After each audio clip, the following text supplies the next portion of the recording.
Before the introduction of the Battle Royale genre, the FPS scene was a fun outlet that focused on repetitive competition with variations of gameplay that kept things fresh. There was a typical script FPS games seemed to follow, which kept things predictable and user-friendly so you could play any of them and not feel too lost. Yet, each game still included some aspects unique to their own name. When you look at the older FPS scene now, you see games like Titanfall, the Halos, Overwatch 1, Black Ops 1, 2, and 3, CSGO. You can see the experimentation and quality of these games that people enjoyed. Each game had their own styles and aspects that set them apart from the rest, whether it was weapons, game modes, team comps. The games were revolutionary, and are pioneers of the games we have now. When you look at how these games were received and enjoyed in the context of YouTube, they were more comedy-focused and lighthearted. For the majority, FPS games were a way for a group of friends to get together, relax, laugh, and entertain.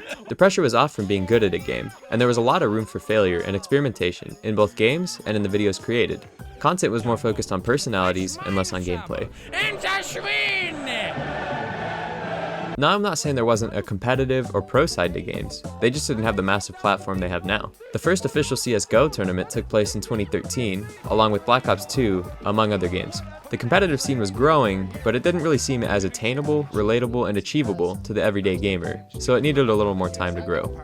At this time, the FPS genre was more fun and relaxed, and the main competition that existed was demolishing your little brother's friends in a free-for-all at Nuketown. With this in mind, how did the Battle Royale genre change this scene?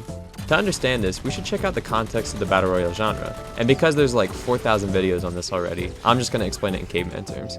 Around 2012 to 2015, games began experimenting with the Battle Royale genre, but there were hoops that needed to be jumped in order to get them, and it wasn't as accessible for the everyday person.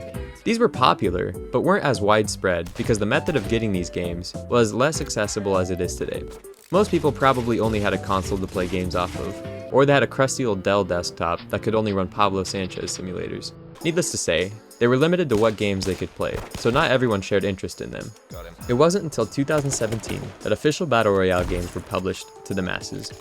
Okay, now to the meats. In 2017, the Battle Royale genre exploded onto the scene with games like PUBG and Fortnite, and soon to follow were games like Black Ops 4, Apex Legends, Counter-Strike Danger Zone, and more.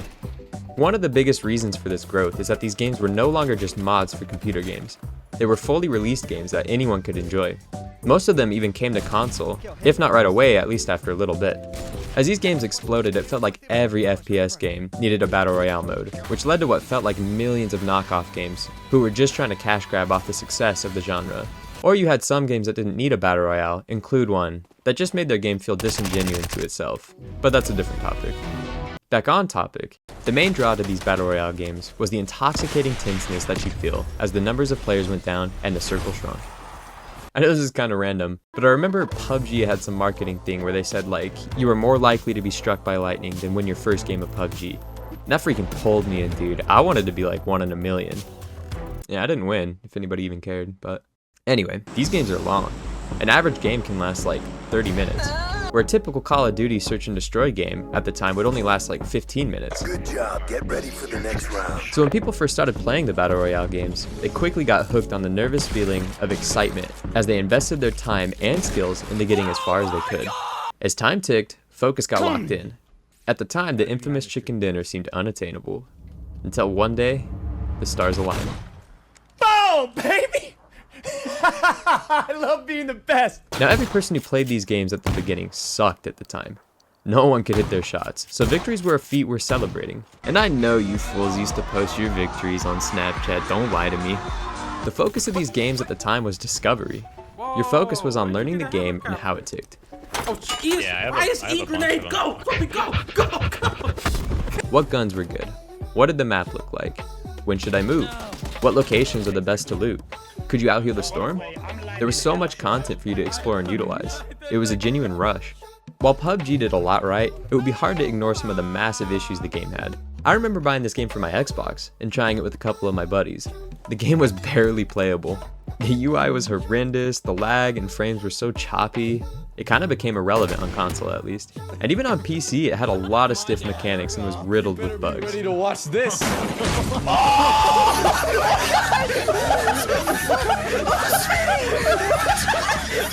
Landing!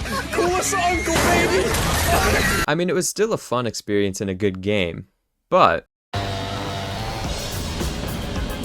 Okay, I've tried to show Fortnite as little as possible so far, because I don't want you to click off the video, but it would be impossible to talk about this issue without mentioning Fortnite. At the same time PUBG was increasing its popularity, Fortnite came out of the blue and released its free Battle Royale mode. There are a ton of things I could bring up that I believe attributed to Fortnite's success, and that's not the main thing I want to focus on. But at a glance, the polished, free, exciting, innovative, and relatable game garnered an audience that shook the world.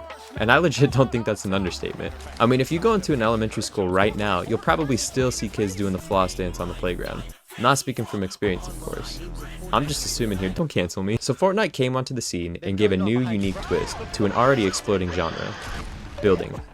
This made them stand out from literally any other FPS, as no one had really thought of players adding structures to an FPS, outside of possibly a mod for Minecraft or something. This new learning curve, on top of the growing Battle Royale genre, made Fortnite enticing and new for everyone. Everyone sucked at the game, but everyone freaking loved it because of that. Whether it was building sky bases, using wacky items, dancing to make friends, or camping in bushes, people came from every crowd to try a friendly game in a daunting genre.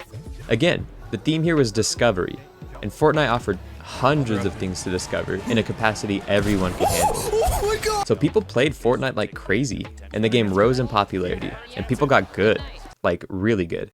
People were discovering so many new things about how the game ticked. New items, new methods of utilizing builds, new mechanics, etc. If I don't know what I'm doing, they don't know what I'm doing. Now comes the next focus: creativity. The honeymoon phase passed from the Battle Royale game when you finally got a couple dubs under your belt. You got a little more confident, a little more frisky. You began to explore. You started attempting to rocket ride your friends to a tall building. You tried to win a game of PUBG with only your fists. You tried to win with the skybase or outheal the storm. This period of creativity lasted a long time in most of the Battle Royale games. Everyone was able to be creative at their own pace for a while. Your skill grew with your ideation of how to make the game more interesting, funny, and enjoyable. Wins became more attainable, and the methods of getting there for some games constantly changed, which only added to the addictiveness. The intensity of these games was gripping, and it didn't let us go for a long time. But all good things must come to an end. After some time passed in this large genre of gaming, the FPS scene was filled with plenty of Battle Royale games, and normal, usual FPS games, but they kind of became a backdrop to the Battle Royales. I think Black Ops 4 sucked. Four headshots with the assault rifle to get a kill. Overwatch existed, but was barely breathing. Modern Warfare 19 gets a pass. That game was like the best thing to be invented since Betty White. Until they banned me for no reason. Battlefield was kind of just over there. I don't really know what Battlefield was doing. I was too busy playing Fortnite. During this season, the focus became on mastery. And during the season of mastery, the unforeseen happened. A disease of sweats began infecting the community. People had exhausted everything new. They had tried and succeeded in every way to enjoy the game. The only thing that was left was sweat. A map that once felt infinite was now too stifling and too small for the desires of our community. Once realizing our limitations in creativity, we focused our attention to mastery. No more fun existed in this toxic wasteland. At least that's how it was for people who couldn't treat gaming like their 9 to 5. And people began leaving and hating on the community they were once a part of. Now, without even realizing it, we were all infected by this disease of sweat. We all got this mentality instilled into us that sticks with us in everything else we do now. It's why winning a round of Search and Destroy isn't as fulfilling and memorable as it once was. It's why we can't pick up casual games and feel like our time is well spent. There's nothing at stake anymore. No other games have offered the amount of risk and dopamine we once felt in our creative Battle Royales. So in order to compensate for the decline of intensity, the community turned its focus to sweating. Upping the skill level meant that risk would return. Someone better out there could beat me, so I want to get better so I can feel that underdog dopamine again.